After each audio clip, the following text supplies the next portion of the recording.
अच्छे बच्चे हाँ जी। कैसे बैठेंगे? ऐसे।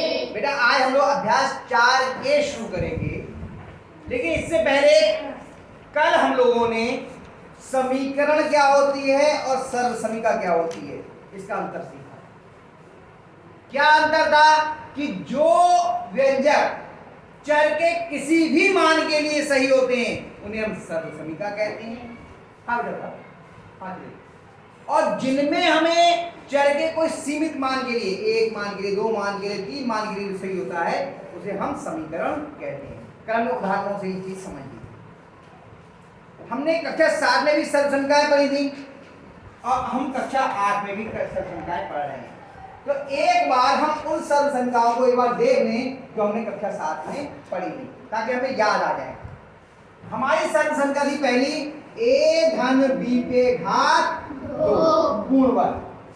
इसका मतलब क्या है? a धन b की a धन b से गुणा। मैं उस रूप में भी लिख देता हूं, a धन b गुणा a धन b, ये तो था। और इसका मान क्या होता है? a पे घात 2 धन 2ab धन b पे घात 2। याद अगर आपको आ रहा हो तो ये तो थी पहली सर्वसमीका। ये नहीं लिखा था उसमें, सीधे ये लिखा। बात ये है ना। दूसरी सर्वसमीका थी, पहली हुई।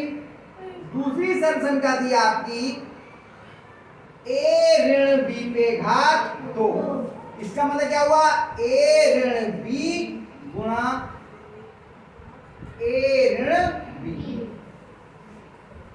और इसका मान कितना होता है? a पे घात 2 ऋण 2ab धन b पे घात 2। एक और सर्वसमीका थी तीसरी हम लोगों ने जो पढ़ी थी, a धन b गुणा a ऋण b। यहाँ पे a प्लस b की a प्लस b से गुणा थी, यहाँ a माइनस b की a माइनस b से गुणा थी। यहाँ पे एक धनात्मक है और एक ऋणात्मक, यानी एक में योग है और एक में अंतर। तो इसका मान होता है a पे घात 2 ऋण b पे घात 2। अंतर में योग, जो ऋण वाली है वो ऋण में। ये तीन समीकरण हम सर्वसमीकाएं, हम लोग समीकरण नहीं सर्वसमीकाएं हम लोग कक्षा 7 में पढ़ते हैं। अब आ गए कक्षा 8 में। यहाँ थी घात 2, अब घात हो जाएगी 3। भाई क्या बात हो गया? कैसे होगी? देखो, जो आज सर्वसमीका समझ रहे हैं उसको ध्यान से समझिए। एक ही सर्वसमीका आज सीखेंगे हम लोग, a धन b पे घात 3। मान कितना होता है इसका? a पे घात 3 धन b पे घात 3 धन 3ab और कोष्ठक में a धन b। इतना मान इसका, यही मान है। इसी पे मान रखेंगे, काम बन जाएगा। वैसे कहीं पे हम लोग क्या करते हैं, इसकी 3ab के अंदर गुणा करके भी लिख देते हैं, वो भी रूप सही है। मैं उस रूप में भी लिख दे रहा हूं, वो भी समझ में आ जाए। देखो कैसे, a पे घात 3 धन b पे घात 3। अब धन के 3ab की a से गुणा करेंगे, क्या है? 3a पे घात 2 भी हो जाएगा, धन का 3a पे घात 2 b और प्लस प्लस की गुणा प्लस, और 3ab की b से गुणा करेंगे तो 3a b पे घात 2, 3a b पे घात 2। चाहे इस रूप में लो चाहे इस रूप में, उत्तर आपका समझ में आ गया? ये आपकी सर्वसमीका क्या होती है? a धन b का होल क्यूब, यानी कि इसे पूर्ण घन बोलते हैं, बराबर a पे घात प्लस 3ab ब्रैकेट में a धन b। बोलिए, a धन b का होल क्यूब बराबर a पे घात 3 पे घाते 3ab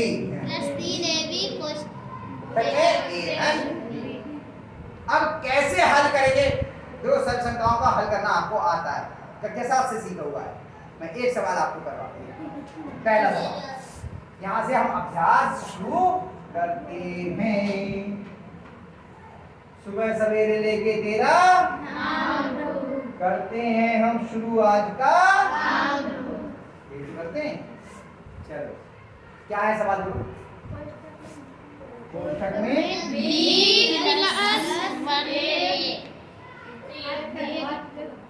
आप देखो इसी रूप में थे दो पदों का योग उनके घात 3। इसमें पहला पद क्या है?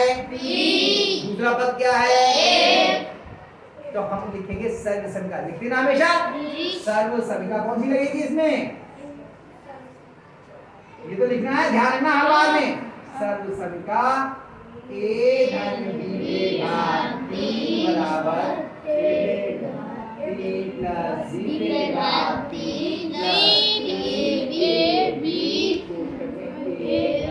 3 का प्रयोग। हाँ, याद आ रही है बातें करने पर क्या हो जाएगा? ऐसे लिखेंगे b धन 1 पे घात 3 बराबर, बताओ यहाँ पे a का मान कितना है?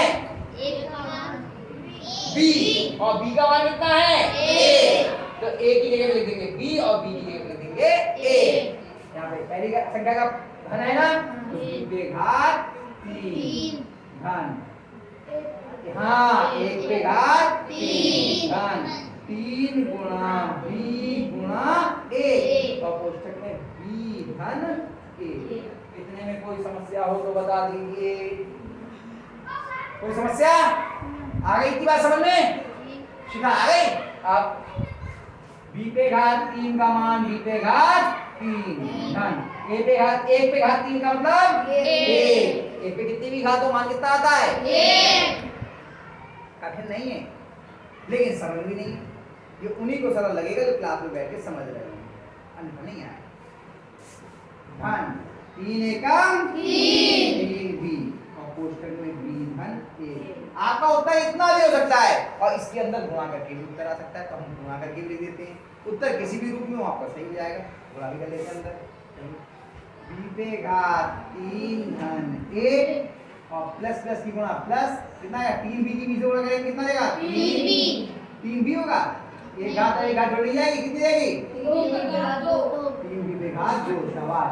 और धन धन की गुणा धन 3b एकम 3b। देख लो उत्तर ये वाला है या ये वाला? देखो एक बार बहुत जल्दी।